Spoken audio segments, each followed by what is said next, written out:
Welcome everyone. My name is Sean, and today I want to give you the results of the past week of my life where I participated in what is known as the Food Stamp Challenge, also known as the Supplemental Nutritional Assistance Program, aka SNAP, aka the SNAP Challenge, where you as an American are supposed to live off of the average allotment given out to families across this country per person for all of your meals for a set period of time. Now, for the year 2025, which is the year that I participated in the challenge, that is $6 per person per day. Now, to be clear, the entire intent and purpose of this challenge is to get people to be more considerate about poor people, which is good. It is a good, valuable thing to do. However, it's also disingenuous because it wants you to advocate for more benefits from the government to different various people in this country, and it's based on kind of a false premise because the program is called the Supplemental Nutritional Assistance Program. You're not actually supposed to spend or live only off of food stamps for your entire food budget. And in fact, if you were so broke that you had to rely on food stamps more, you would actually get a larger allotment than the $6 per person per day. That being said, I have accepted this challenge, and one of the reasons why I decided to do so is because A, it is important to understand that people are struggling, whether the validity of the challenge makes sense or not, and B, oftentimes the people who do this challenge are rich CEOs or celebrities, and these people are completely and utterly out of touch, and when they buy food, they buy it as if they are buying what they normally eat, and then they say, oh my god, I was basically incapable of buying any food. I can't stop thinking about food. Each night when I go to bed, I'm engulfed by a sick feeling that comes from eating too many carbs, and I felt so much anxiety about the possibility of running out of pasta. So, as you said, this really does change your outlook about what a family goes through when it's forced to live on food stamps. Yeah, well, the reality, just as this last 6 days I've experienced is food begins to dominate your life.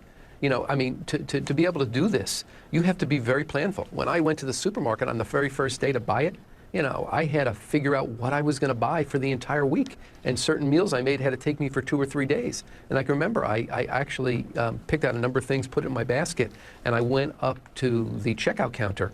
And the reality was, Carol, I had put too many things in my basket. I had to return certain things because the checkout was more than my $25 that I wanted to spend at that point. Now, my favorite example of this of all time has to be the celebrity known as Gwyneth Paltrow, because when she participated in the challenge, she ended up posting an image of the groceries that she bought, and honestly, it is chef kiss amazing, and part of the reason why it is chef's kiss amazing is because she was recommended to participate in this program by her private chef, and back then, the allotment for a week was $29, and she ended up buying this.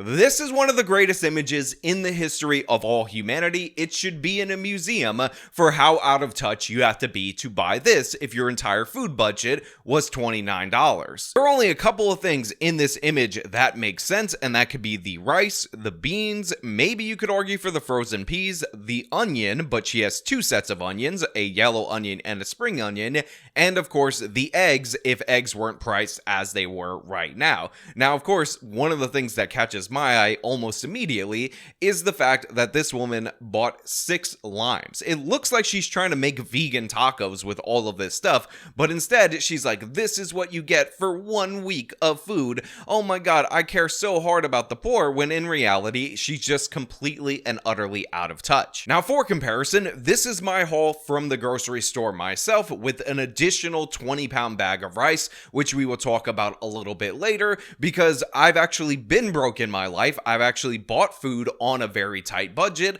and of course I want to genuinely try to complete this challenge rather than just have a virtue signal about how impossible it is, therefore we need more government benefits. But I want to give a couple of caveats about this particular challenge for you guys out there in the audience, so I'm being 100% transparent. So first and foremost, I'm using a budget of $12 a day. The reason why I'm doing so is because I cook for not only myself, but for my wife. So $6 per person per day with 2 people is $12 a day over the course of a week. 1 person would be $42, so my budget is actually $84. In addition to that, regardless of whether or not I eat anything that I buy, if it is perishable, it gets added to my total. So bananas, whatever I ended up getting in my particular image that you see right here, they're all going to be incorporated in the total if they perish within a week. However, and this is absolutely crucial for you guys to understand,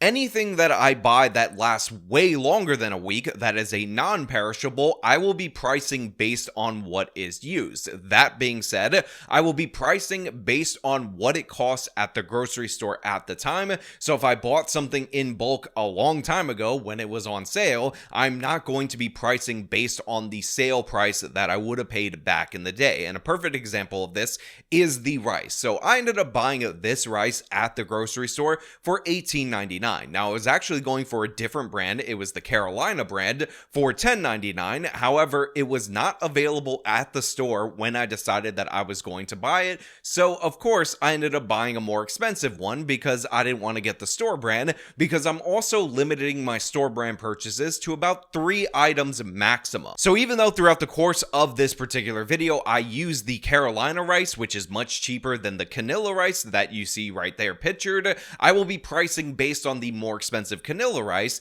because that was available at the store at the time that I went there, and this is how committed I am to the process. But again, I'm pricing based on what I use because in reality, you get food stamp allocations at the beginning of the month and you can buy long term, and I think the secret to defeating this challenge is actually buying long term. Now, in addition to limiting myself to just 3 store brands or less, I'm also going to add additional restrictions to make this more difficult, and most of these are around convenience. A perfect example of this is that I decided not to buy dried beans, even though there's 11 servings per pound of dried beans compared to 3 for a can of dried beans, so it's extremely more cost effective. And the reason why is because it takes at least 8 hours in order to soak those beans, in order to get them ready. And as somebody who has been broke in the past, oftentimes I opted for the convenience, even though the other option was significantly cheaper. So I will be doing things like that throughout the course of this video to make it more difficult, because in reality, we are not machines. We're not people who make the exact accurate choice all the time. And again, there are definitely decisions that I made throughout the course of this video. There are definitely ideas that I came up with for meals that were just not that smart. Also, another caveat that I want to give to everybody out there in the audience. I'm not somebody who eats breakfast every day, and I'm also not someone who eats a lunch every day. However, throughout the course of this video, I decided that I had to price out a breakfast and or lunch option, which is something that I definitely did do, even though I might actually eat less than I'm actually giving myself credit for or charging myself for throughout the course of the week. And the same is true of my wife. So I might tell you that I'm using something for a couple of days, like a recipe for a breakfast, but in reality, I might have only did that once out of the 7 days and the other breakfast once out of the 7 days. But I will be charging the full cost each and every day for those items. Do you guys understand? Now, another rule that I have for this particular challenge is no dollar stores, no Dollar Tree, no Dollar General, no Family Dollar. I've seen so many different YouTube videos where people are like, I will feed my entire family for a month buying crap food over there, and I will not be doing that. And one final restriction that I placed on myself is that I restricted myself to just one purchase from a big box store where you buy stuff in bulk that requires a membership, you know, a Costco or BJ's or something of the equivalent. But don't worry about it, I completely wasted it on this sale of 6 cans of Spam, to which I used 1, which prices my Spam at $2.71 for the 1 can that I use. But as we will go on throughout the course of the video, you will learn that this was probably my worst purchase of the entire process. Now, the first thing that we're going to start with is dinner for night 1, and that is going to be roasted chicken. Now, to be clear, it would be much smarter of me to break down the chicken into 10 individualized cuts. If you were really trying to save money, this is what you would do, because you could look at this chicken and realize you have 2 breasts, 2 legs, 2 thighs, 2 wings. You also have 2 tenderloins, and that is enough for 4 to 5 days worth of food for 2 people. But I'm not going to do that because again, we're trying to eat as normally as possible, and in addition to that, not everybody makes the smartest decision because we are not machines. So the first thing that I do with this chicken is I actually salt and season it on both sides before I actually show you this video. By the way, I gotta give the caveat that I've never actually filmed myself cooking before, so there are certain things that are missed, but as you could see, clearly this was already seasoned before, but I add additional salt, additional pepper. Also, I'm using MSG, oregano, garlic powder. I also add Sazon, which is a Badia seasoning. That is the red one. Adobo, which is a Goya seasoning. And by the way, I'm also assuming that you guys out there in the audience end up having seasonings. Now, of course, what I'm going to do right here is I'm going to make a butterball, and included in this butterball, which by the way has about half a stick of butter, and since I use one of my store brand items on this butter, it was priced at $3.99, so half a stick out of the 4 sticks would be 50 cents, and I'm going to put that in a separate bowl. I'm also going to add some Sofrito and Recaito. These are Goya products. Now, of course, you could make these homemade. These are something that Latin households often make homemade,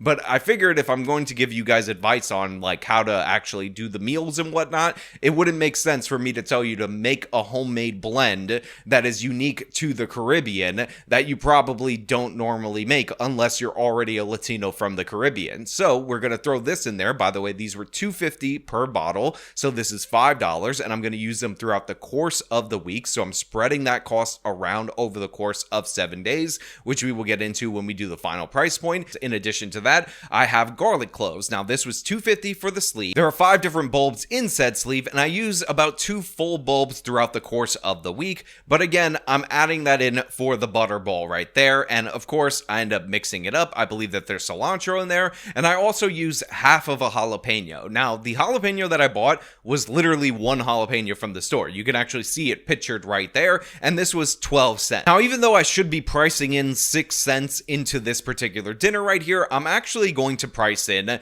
the full 12 cents because I should have used the whole jalapeno here, and here's the reason why. So I put this under the skin in order to balance it out. By the way, for those of you who are wondering how my turkey recipe works, it's pretty much the same thing except you scale it up for the turkey. However, I don't normally use yellow onions, and yellow onions, when they roast, they become sweeter, so I actually needed more spice, more jalapeno in order to counterbalance this, because the end product of this chicken under the skin mixture was actually for it to be more sweet than I was hoping for, than I was going for. So the whole jalapeno should have went in. It's getting priced in right here. It would be priced into my week total regardless because it's perishable in and around a week, even though I could probably stretch it a little bit longer. But yeah, the 12 cents is going in right there. So of course I get that under the skin. I end up seasoning the chicken again, salt, pepper. I use red pepper flakes, oregano, anything and everything that you guys want to put on your chicken at this point in time.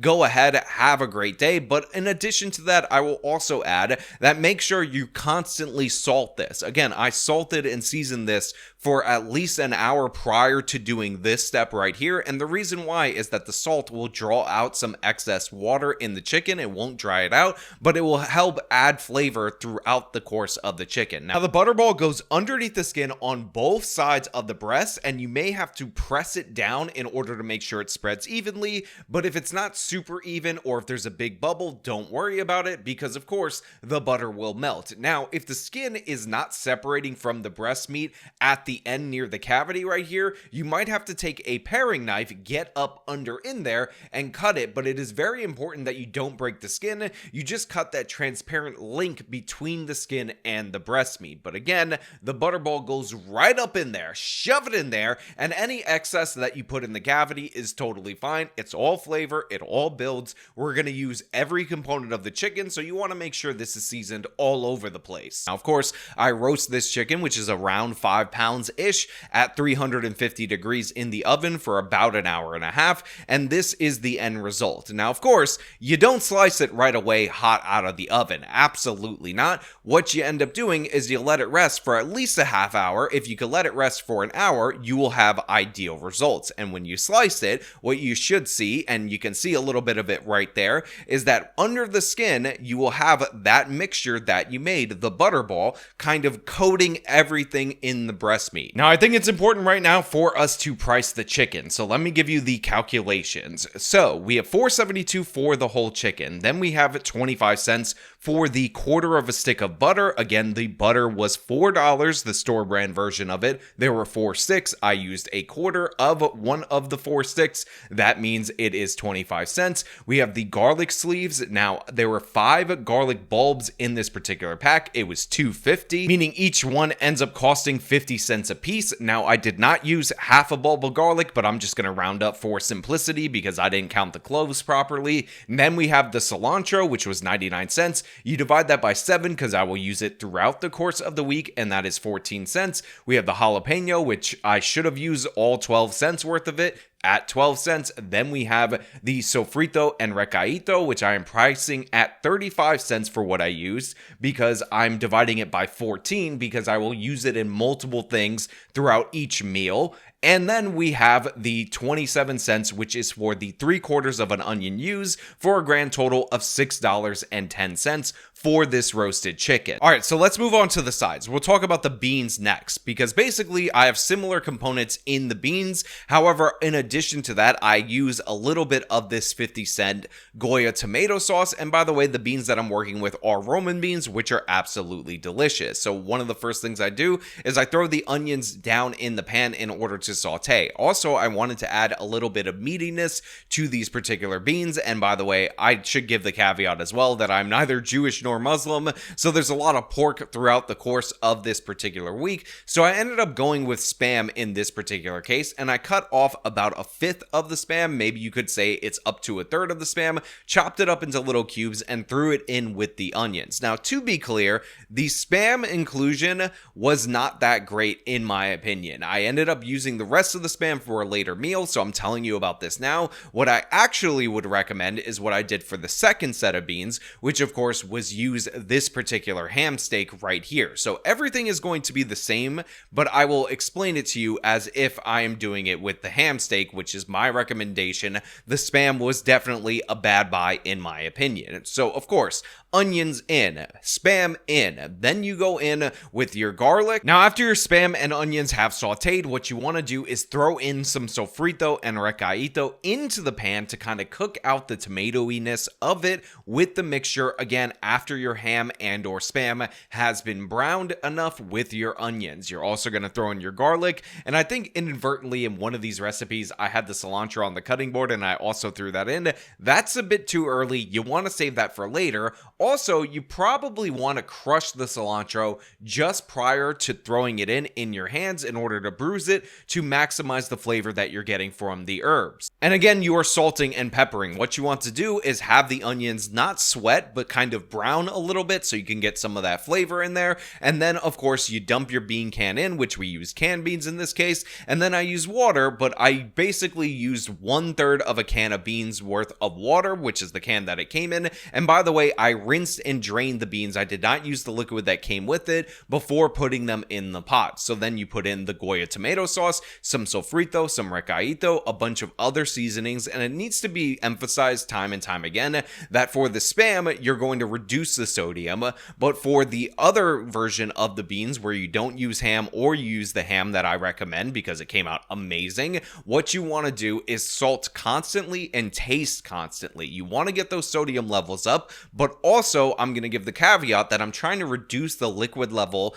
by at least 1/3 so that it thickens up, which will happen over time. So you bring it to a boil and then you simmer it for about 20 minutes, stirring infrequently. The end result should be thicker, but of course we're going to refrigerate this and keep it for the next day after we have whatever we're going to eat today. And what you need to understand is that the longer it is in the pot, the more it's going to thicken and the flavors are going to develop. So these beans will actually be better the next day and the third day if you can extend their life for that long. Also, we're adding in MSG. Anybody who told you that MSG is not good is a terrible person. If you add this to your food, it will be absolutely excellent. Definitely use the MSG. Now, to be clear, I used Roman beans in this particular recipe, but it works just as well with pink beans, red kidney beans, pinto beans, and there's a version of black beans that could totally work like this. It would just be more of a Caribbean style black beans. Again, the majority of beans that you use will work with this, including those red Dominican beans, with varying results, but they're ultimately going to be good. Now let's price this out. So the can was $1.25. The remainder of the onion, which is the 1/4 of the onion left over from our chicken, was 9 cents. We have $1 for the ham/spam. Even though this is actually more than the amount of spam was in there, I'm just going to price it like this for simplicity's sake. We have 10 cents for the 2 little baby cloves of garlic. We have 15 cents for the 2 ounces of Goya tomato sauce. Remember, that can was priced at 50 cents. We have 35 cents for the Sofrito and Recaito. And of course, we have another 14 cents for the cilantro, for a grand total of $3.89. So now we move on to the rice. And I just want to say, for everybody out there in the audience, if you want to cook perfect rice every time, get a rice cooker. Just get one. Get an Asian rice cooker. The Asians know how to deal with rice. However, if you don't have one, I will show you how to cook rice, and I will show you how to do it in a very simple way. Now, of course, this is applicable to long grain rice. Like I said, this is applicable either to the Goya rice or to the Canilla rice. Any kind of long grain, except for maybe basmati, this method will work. And the first thing you want to do is rinse the rice. And obviously, you're doing this in order to remove some of the excess starch. When the water runs clear, you have rinsed it enough. You're doing this with cold water, by the way. Then you get it back in the pot. Now, I'm making 2 cups of dried rice in this particular recipe, but make no mistake about it, this method will work proportionally. You just have to match the proportion. So I'm going to use 1 part water for 1 part rice. Now you can also use chicken stock. In fact, in the image right here, you will see the chicken stock. We will talk about that a little bit later. And the reason why I'm doing this is because that adds extra flavor. And if eggs were actually priced reasonably, I would use this rice, the leftover, in order to make egg fried rice. So again, 1 part liquid to 1 part rice. Now, what you want to do is add in a little bit of oil and, of course, a tablespoon of salt per 2 cups of rice. Now, I need you guys to understand this. It is basically impossible, although there are methods, to season rice later on after the fact.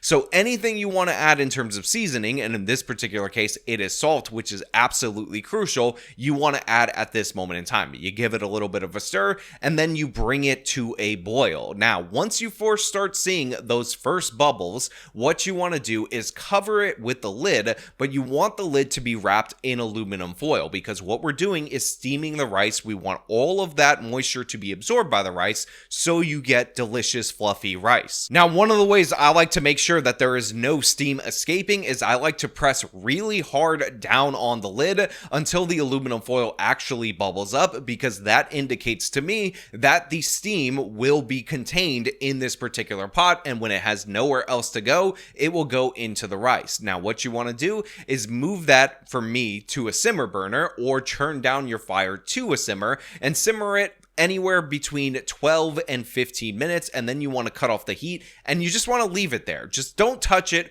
for an hour. Do not open the lid under any circumstances, and just let that steam go into the rice. And I guarantee it, if you do it this way, you will have fluffy rice stovetop. Although, again, I will emphasize, to get it perfect every time, just buy a rice cooker, buy an Asian rice cooker. Asians consume more rice than all of us combined, and they always have rice cookers in their homes because they work. Now, the rice is super simple to price. We are pricing the rice at 95 cents, and the reason for that is because we used a pound of rice, and when you divide the price of the 20-pound bag at $18.99 by 20, because it was a 20-pound bag, you end up with 95 cents. And this brings our grand total for this roast chicken, rice, and beans combination to $10.94. Now, you guys might be thinking to yourselves, there is no way already that this comes in under the $12 per day for you and your wife. And that is true. If we were to eat all of this food this particular evening, that would not be the case. But the fact of the matter is, the wife and I do not eat a whole chicken,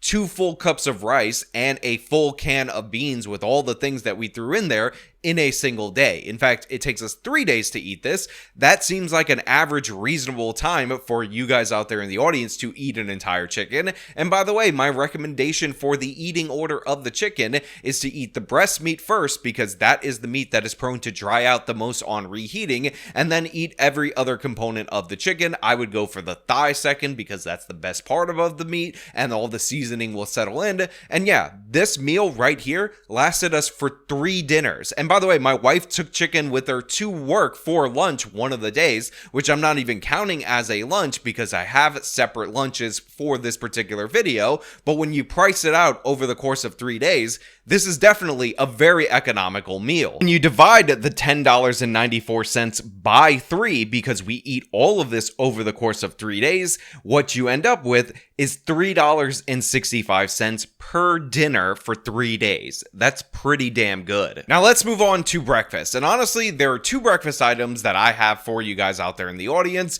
And the reason for these particular items is because I like eggs. Eggs were too expensive, so I ended up having to not choose eggs. So if these are not the most desirable breakfast items, then sue me. Just relax. So the first thing that I made was banana pancakes. My ingredients were banana and also complete pancake mix, which was one of my store brand items. So the first thing that you want to do is take your banana. And by the way, one of the great things about this particular recipe is if your banana is starting to brown on the outside, it works just as well. You throw it into a cup and then you mash it with a fork in order to make it into a banana-like paste. Then you add in your dry pancake mix. Now in this particular case, the store brand pancake mix costs $2.50. The serving size, which they say there's 15 of them in here, is half a cup. But weirdly enough, even though the serving size is half a cup, the smallest denomination on the box that they recommend you make is 2/3 of a cup. Now this particular recipe I made for myself in order to record it, so it actually only has 1 banana and 1/3 of a cup of pancake mix, which prices in and around 11 cents in terms of pancake mix, and the banana is actually more costly than that because I paid $1.52 for those bananas, and I'm going to use them throughout the course of the week, so I'm pricing this based on its proportion. Now, of course, I'm going to double the banana and double the pancake mix because I'm making for my wife, again, for the purposes of this video, and myself. So we are in and around 60 cents for this breakfast. I will put the actual number on screen for you guys, and that's already pretty damn good. So, of course, you throw in your pancake mix. Again, for this one, it's 1/3 parts pancake mix, which is the complete version, to 1 banana, and then you end up putting in water. Now, it's very important for you guys to understand that there's a bunch of moisture in this particular banana, so you're not going to add the proportional water that is recommended. You're going to slowly add water, then mix it, and when you get to the consistency of pancake batter, what it's supposed to be, that's when you're going to move on, throw it on the pan, fry it up, have yourself some delicious banana pancakes. These are so good, by the way, that you don't even actually need syrup on them. However, if you want to throw syrup on them, go for it. I also recommend, by the way, a pinch of salt in this particular batter. Bring up all the flavors. I'm going to add salt to everything. Now, the next breakfast that I have is banana oatmeal. Do you guys really want to see me explain to you how to make oatmeal, even though the package directions couldn't be clearer? Well, I guess I will have to do it. So, of course, we add in the water as allotted. This is, I believe, 1 cup of water for 1/2 a cup of oats. Again, oats super cheap, $5, 30 servings per container. This is from the Quaker Oats. Absolutely wonderful. And then, of course, I like to add in a little bit of butter because a lot of the nutrients in oatmeal are actually fat soluble. So you want to make sure you have that fat in there. So that is going to add an additional cost, probably 25 cents on top of everything else. And in addition to that, you want to add a pinch of salt. Now, of course, we throw the bananas on at the end because any kind of sweetener that you add to oatmeal, you want to do when it's done cooking, and then you serve oatmeal. These are the breakfasts that I use throughout the course of the week, and basically, since I don't eat breakfast every day, I'm going to price whichever one comes out to be more expensive in the final calculation as the one that I used for 4 days, rather than the one that I used for 3 days, even though the wife prefers the banana pancakes, and I definitely made that more often than I did the oatmeal. Now, just so we're clear on the pricing, the banana pancakes is 44 cents for 2 people. The oatmeal actually costs the same, which I didn't figure out until I was doing this video because of the price to servings ratio. However, there's an additional 25 cents for the quarter stick of butter that is thrown thrown in the oatmeal that is not present in the banana, which brings the oatmeal price up to 69 cents, which again was not an intentional number on my part. We will put our total cost for breakfast for the week at $4.08 based on these calculations. Now look, breakfast is done. It's out of here. It's kaput. Now let's move on to lunch, because I have the worst lunch that I made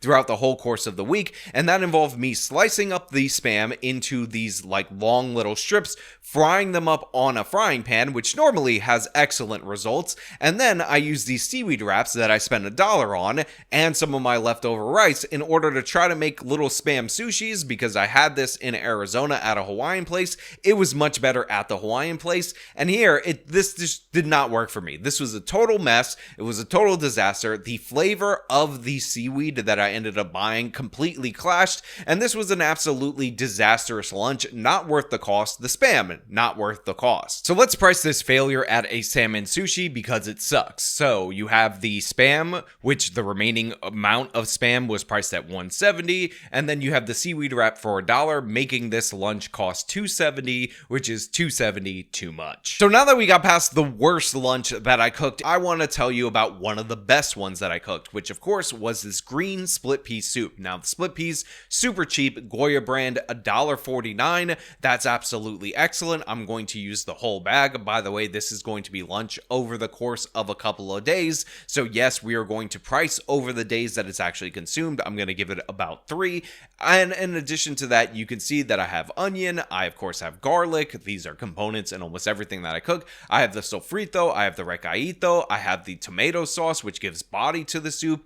And in addition to that, I also have potatoes, although I would actually recommend that you leave the potatoes out, because the starchiness kind of thickened it up a little bit too much for my liking. However, I will recommend, if your split pea soup ends up a little bit too thick, just add water. It's totally fine. It will make it recover, because if you refrigerate this, it will get thicker, and this is the best way to deal with that. Now, in this particular recipe, I'm actually going to use 6 cups of chicken stock. Now, the way that I got this chicken stock is that I made it. I ended up taking the carcass from the whole chicken, dropping it in a pot, throwing in some onions that were barely chopped, some garlic, again barely chopped, and some celery, simmering it in my pressure cooker for 1 hour, and then of course ending up simmering it a little bit more after. You would probably have to do this for at least 4 to 8 hours if you don't have a pressure cooker. Then I strained it until I had this golden chicken deliciousness, and this is what I ended up using for this split pea soup, and I used about 6 cups of the chicken stock for this. But the hero of this soup is this particular ham steak. Now these were priced at $4, so you ended up getting 2 of them,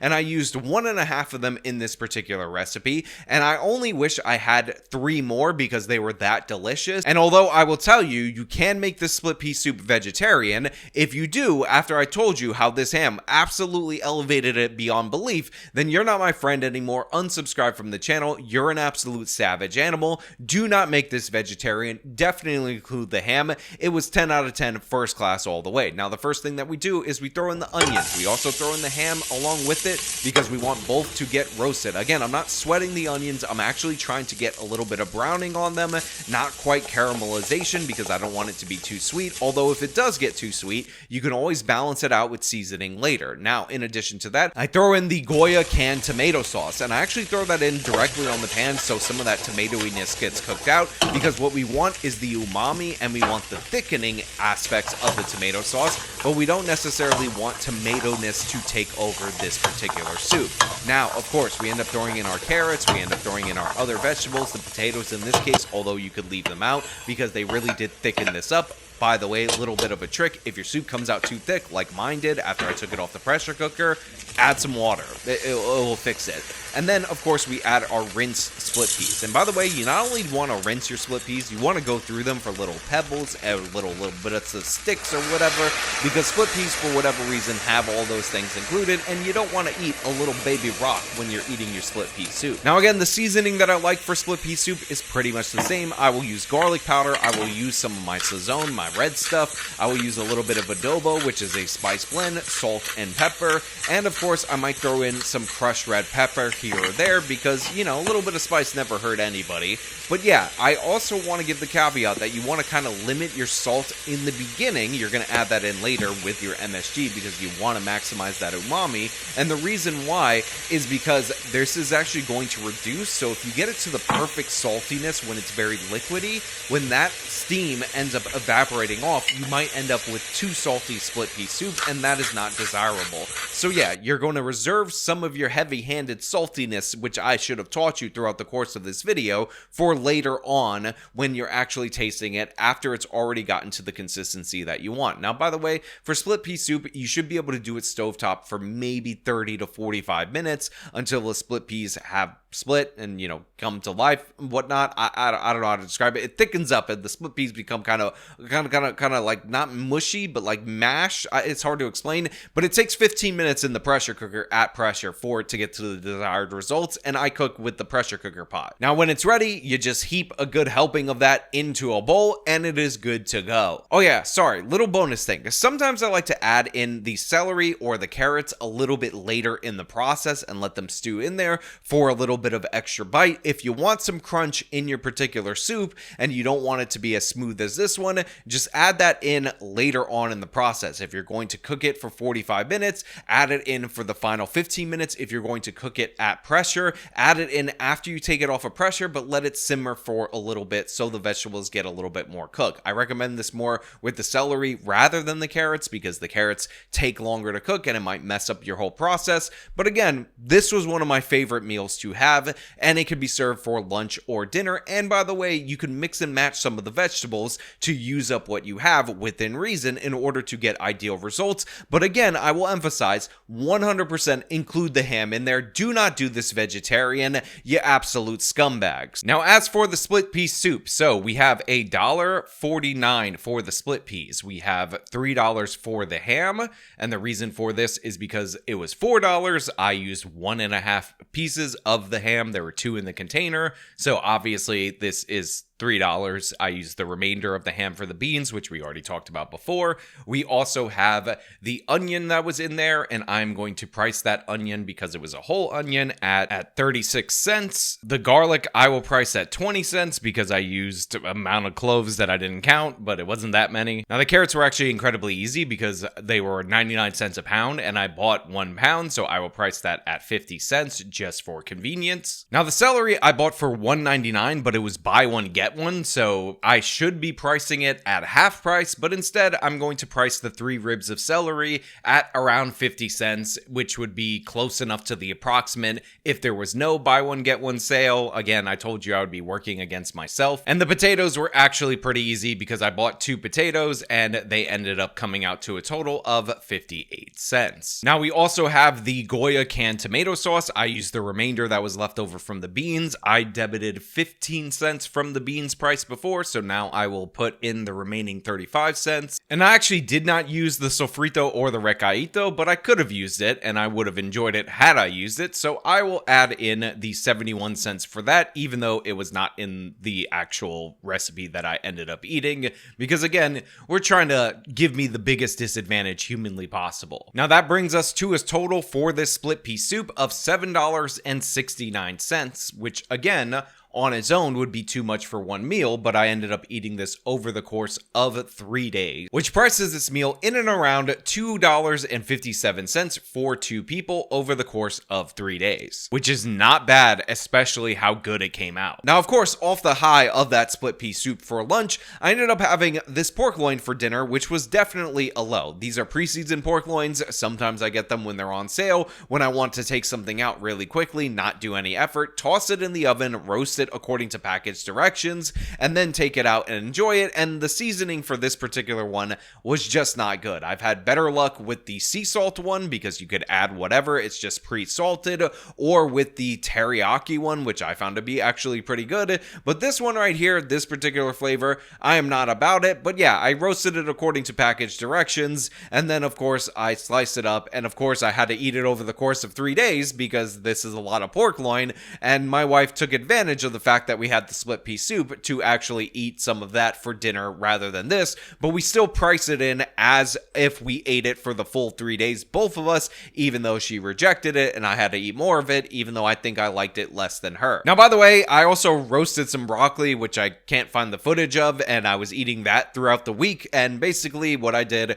was I put broccoli on some parchment paper, ended up salting and peppering it heavily, using olive oil to make sure everything clings to it, and I roasted it for 30 minutes at 400 degrees in the oven, and throughout the week I would have some vegetables on the side in order to supplement these particular meals. So yeah, footage missing right here, and of course when I realized that I didn't have any footage of it, I took a photo of it, but I had already eaten a significant portion of the broccoli before I realized that I wasn't capturing it. Now let's price this out as one meal. The broccoli cost me $2.92. I had another 2 cups of rice that were made on this particular day, so that will be priced at 95 cents as is before, and the pork loin was $6.99. That gives us a grand total of $10.86, and again this served as a meal for 3 days just like the other one, and that gives me a dinner total for $3.62. Not bad, although again the pork loin not that great. Now on to the next thing, which is another lunch, another soup, and it's red lentil soup, and I absolutely love this as well. And essentially after the wife recommended the split pea soup, I decided in my brain parts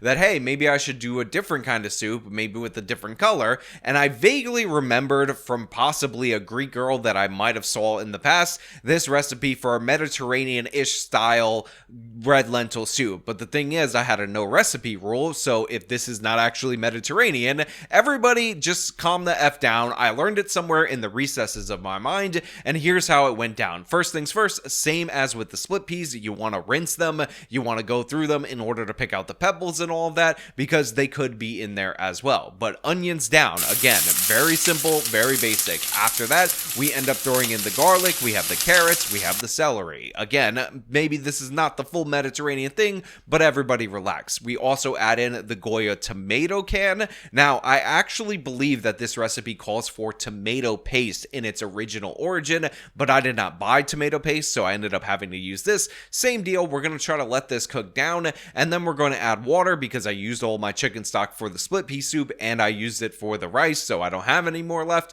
and we're going to bring that to a simmer. Now look, everything that I make has salt and pepper in it, and I'm salting and peppering and tasting constantly, but in this particular recipe, for whatever reason, I felt like it needed to have cumin specifically in it. So cumin went into this a lot as a seasoning that I'm going to say is mandatory because it came out really good. Now, also you will notice that this particular pot, too small. So I had to transfer it to my pressure cooker pot, and then I ended up finishing it off in there, and it came out absolutely wonderfully, and I don't even think I added MSG to this particular recipe. But I also decided that I was going to make pita bread with this, and the pita bread actually dipped in there made this a whole other level of good. Now again, the decision to make pita bread in this particular case was probably one of my most genius and stupid decisions, because I also imposed a no recipe rule on myself, which makes no sense at all. And over the past couple of months, I've actually been experimenting with not only pita bread,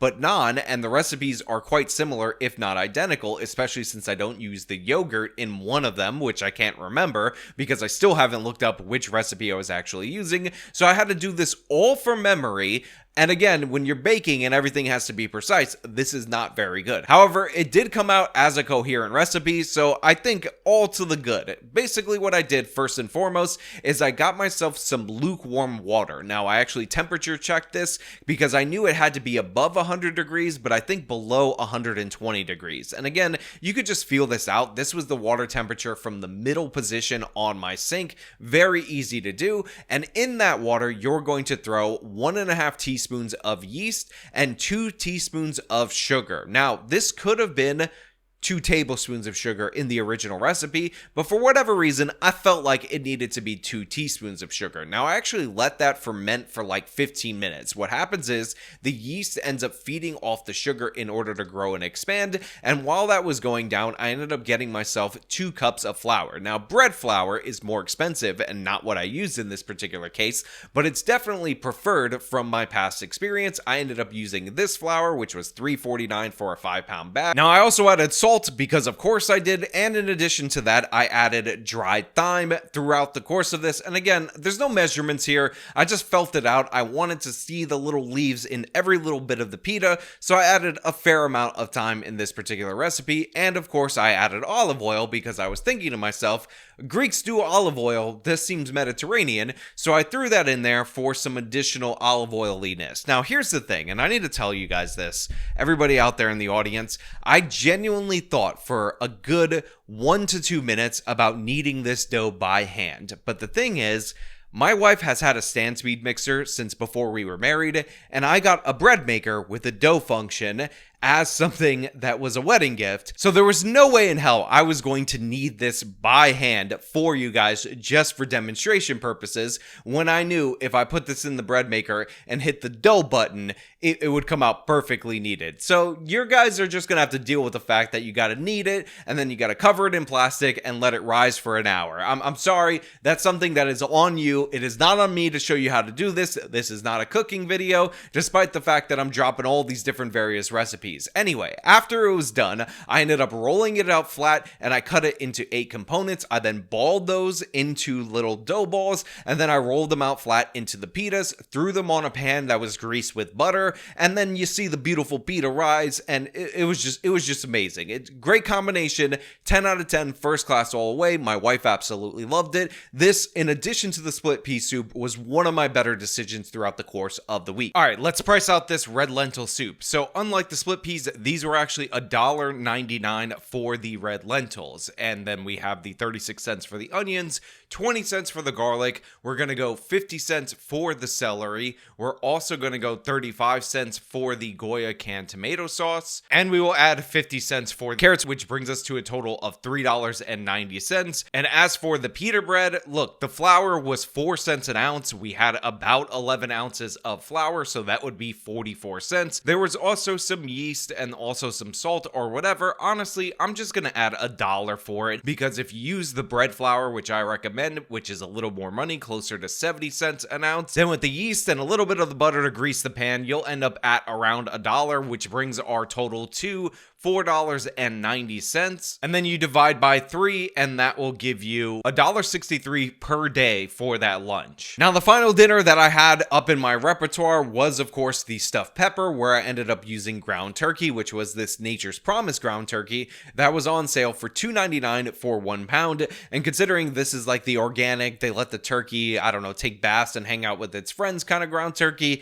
this was an excellent price for this. I also got 2 red peppers at 88 cents a pop. Use both of them, and I cooked this as follows, and you will be unsurprised by the fact that the first thing I did was throw down onions into the pan. I also threw down some garlic, also threw in the carrots, again, all to make this mixture, seasoned it, added, of course, my tomato sauce, added, of course, my Sofrito and Recaito, added my salt, pepper, MSG, different various seasonings, including oregano, crushed red pepper, because we like a little bit of spice in there, and a bunch of other things to taste in order to get a mixture like this. And you want the mixture to be a little bit liquidy. On the flip side, I ended up taking the peppers, cutting off the head of the peppers, going in there and cutting out all that like white stuff, because that gets bitter, and then I seasoned the inside of that with salt and pepper. And I actually forgot to throw a little bit of olive oil in there, which is my bad, and then I roasted those peppers separately, open, in a tray, standing up at 350 degrees for about 20 minutes until they were like soft but still retain their shape. So then I took the pepper out of the oven, which by the way would go in before I started working on the ground turkey, so a little bit of a continuity error there.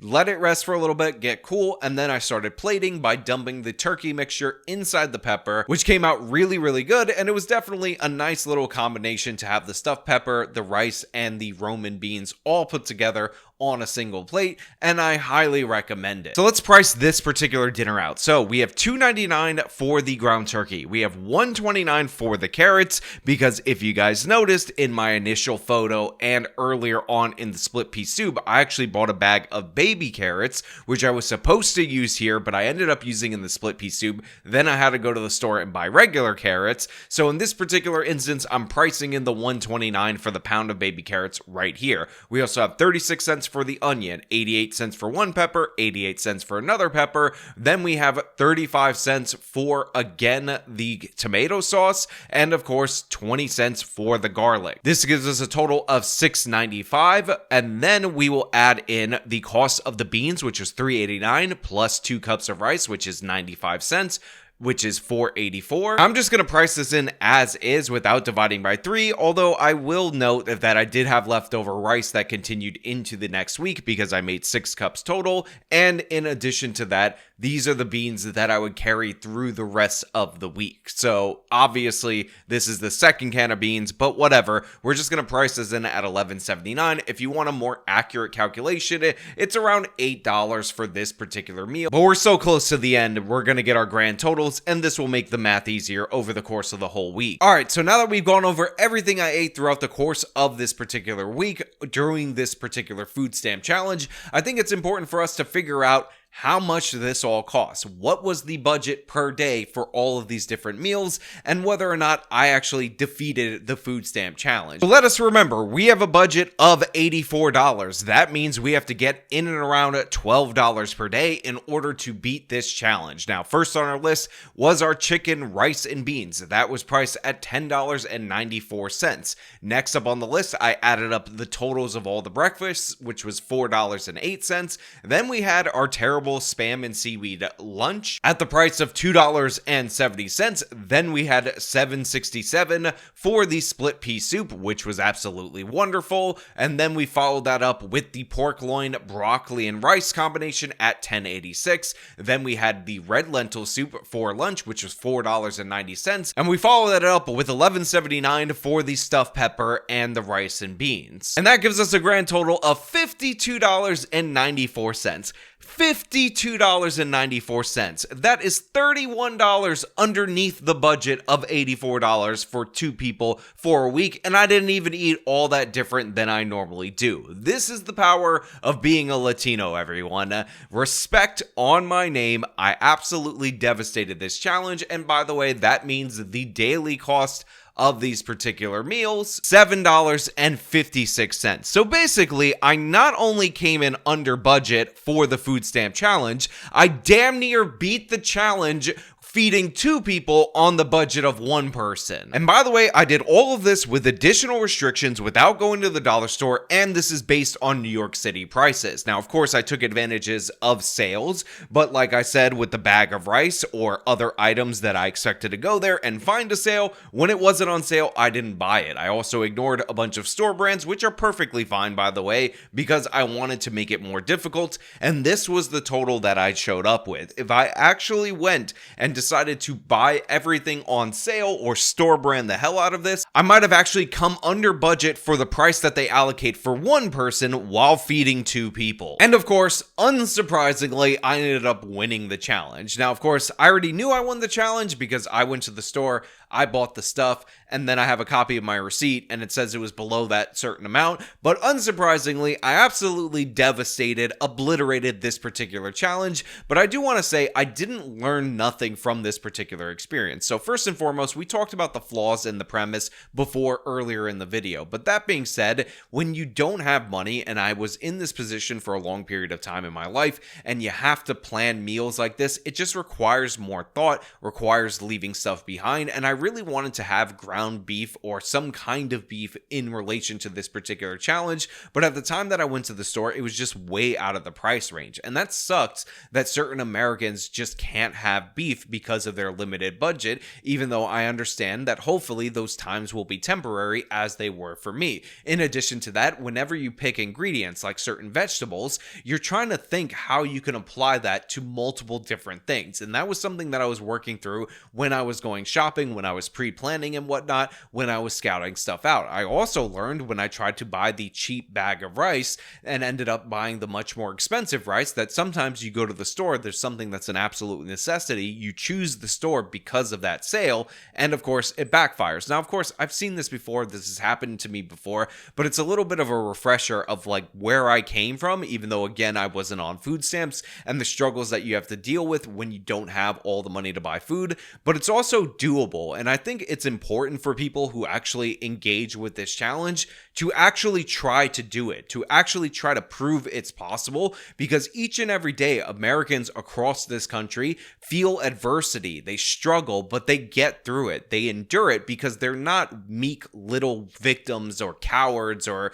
somehow unable to stand up to the task. There are people who are raising themselves out of poverty in a lot of cases, and they're enduring all the hardships in order to have a better future. That's what I ended up having. Again, I struggled with getting food and whatnot. I made the bad choices. I made the not practical choices when I was out shopping, but I wanted to make sure that I was able to feed myself and, of course, help my family, because I started buying groceries for the family when I was 19 because I thought it would be more efficient if I did it, and it ended up leading to greener pastures in the future. So yeah, if you're struggling out there, if you're enduring on a low food budget, then you can get through this. Here's a bunch of recipes. Like I said, they will be written out in the description that you can utilize in order to move forward, in order to be successful, in order to eat relatively decently. I mean, I could have had more vegetables, if I'm being perfectly honest, a little better variety in fruit, because it is doable. Although, of course, it does hurt that people are struggling so much in this particular nation, even if, again, the challenge itself is not all that legitimate. Now, in terms of the regrets of the meals that I chose, the Spam that I bought was just not useful, if I'm being perfectly honest, and I could have cut it out and saved some money and just had a better experience overall. And I'm talking to somebody who appreciates myself some Spam, but also the pork loin that I picked, I was not about it. I could have bought pork chops, but one of the restrictions that I put on myself was I had to do a set it and forget it kind of meal, and that was it. So for what it was perfectly fine. And if you like that flavor, you can go with it. I would just leave without it. And also, I would probably get more kinds of soups and think more in the line of soup. However, my wife made me think of that after the fact, so I actually had to go back in order to get the lentils and the split peas, and I don't regret that at all. That was definitely 10 out of 10, made this experience so much better. But of course, I want to know what you guys think about this down in the comments below. Are you taking up the food stamp challenge? Do you think you can beat it? Or are you a coward who is just impressed by how amazing I am? All your thoughts down in the comments below. If you like the video, show them by leaving a like, subscribe for more content, follow me on the social medias, support me with support links in the description of this video. This has been me taking on the food stamp challenge and winning. Till next time.